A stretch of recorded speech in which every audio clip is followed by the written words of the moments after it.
নবীজির মৃত্যুর সময় জিব্রাইল আলাইহিসসালাম আসলেন, এসে নবীজিকে সালাম দিলেন আর বললেন, হে আল্লাহর রাসূল, আল্লাহ আপনাকে সালাম দিয়েছে আর জানতে চেয়েছে আপনি কেমন আছেন। আল্লাহ সব জানেন, তারপরও আপনি কেমন আছেন সেটা আপনার মুখ থেকে জানতে চেয়েছেন। নবীজি সাল্লাল্লাহু আলাইহি ওয়াসাল্লাম বললেন, আমি বড়ই কষ্টের ভিতর আছি, অসুস্থ অবস্থায় আছি।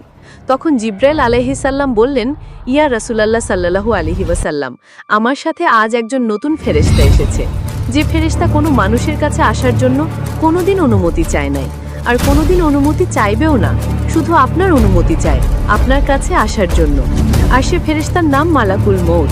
মালাকুল মউত রাসূলের সাল্লাল্লাহু আলাইহি ওয়াসাল্লামের অনুমতি নিয়ে রাসূলের সাল্লাল্লাহু আলাইহি ওয়াসাল্লামের জান মুবারকের কাছে এসে সালাম দিলেন, বললেন, ইয়া রাসূলুল্লাহ, আমি আদম আলাইহিসসালাম থেকে শুরু করে এই পর্যন্ত যত মানুষের জান কবজ করেছি আর কিয়ামত পর্যন্ত যত মানুষের জান কবজ করব, কারো কাছে অনুমতি চাইনি আর চাওয়াও আমার লাগবে না।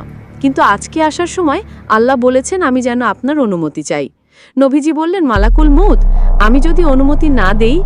মালাকুল মউত বলে, ইয়া রাসূলুল্লাহ, আল্লাহ বলেছেন যদি অনুমতি না পাও ফিরে এসো।